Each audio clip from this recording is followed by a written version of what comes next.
Growing up in Mount Pleasant, Iowa, it's a town of 8,000 people. I graduated in 1982. In 81, I gave my life to Christ. So I grew up in North Carolina, and being the handful of blacks in the school, it was a time of struggle, but also a time of growth for me. I began youth pastoring.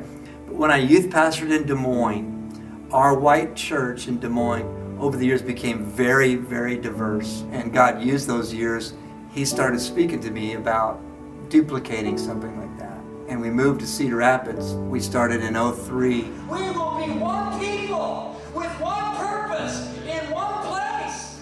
Loving people, living with purpose, and learning our place in the body of Christ to make an impact in this city. Moving to Cedar Rapids, Iowa, we got connected with this church called Shekinah Glory.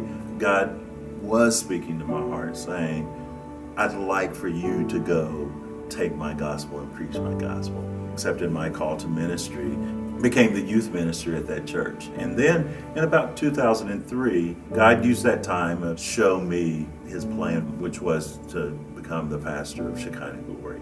We renamed it Oak Hill Jackson Community Church because we really wanted to connect with the community. I'm so glad to be here at Oak Hill Jackson Community Church. I was just thanking God of the people that God had pulled together here at Oak Hill Jackson. I started getting restless with this idea that this diversity thing isn't happening as quickly and as much as I wanted it to. I got frustrated. We knew if we really wanted to impact the broader community in the way that we believe God was calling us to, we needed to reach beyond just the African Americans in the community and begin to work toward that.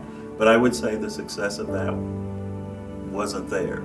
So this tension began. I got frustrated and wondered what's going on. 2014, I got frustrated and began to lose my way. I became restless, and this was probably 2013, 14. Honestly, you can ask our elders. I told them at one point that I was ready to move. I began to think about, should I just focus on my career? Because I didn't see it happening here, and I began to get very, very frustrated. And that was probably a 3-year period. 3 years is when I began to really sense that tension. If we were going to grow, we needed to get out of our current facility into another facility.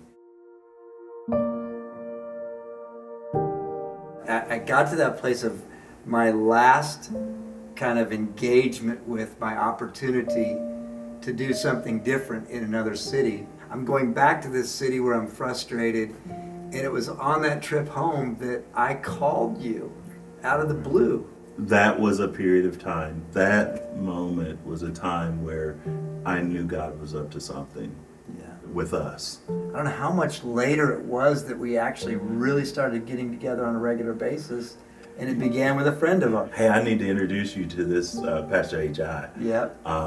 He had come into my life probably a month or two before I introduced you. Again, I was going through this period, and he began to speak into my life. There was something in my heart around trying to bring revival and renewal in this city, but I really didn't know how to do it. I didn't know what I was doing, and he came, and that night began to speak into my life. And I remember leaving there saying, okay, all right, maybe God isn't through with me here in Cedar Rapids. And then saying, hey, Pastor Daniel, I think you need to meet this guy. Yeah, so you called me and said, hey, I got somebody that I want you to meet. And it was Pastor Ajay. I remember some of our first early conversations with him is that we really wanted to experience and see God move. Less than a year later, we were planning an Easter service together.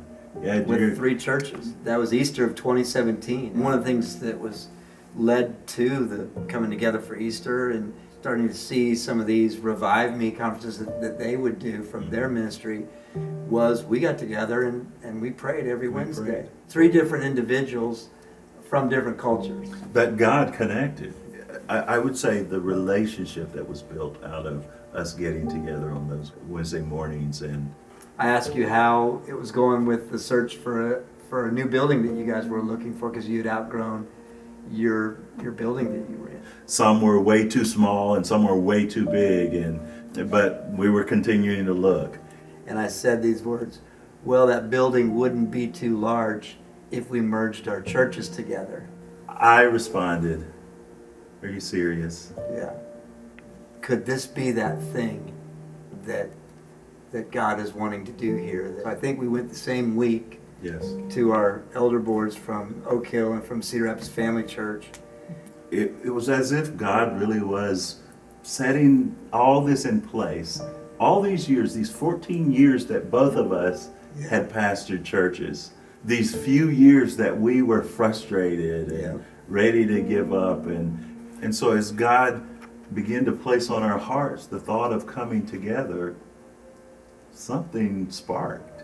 For the first time in probably 3 years, how renewed I felt. I really felt like I had been made new.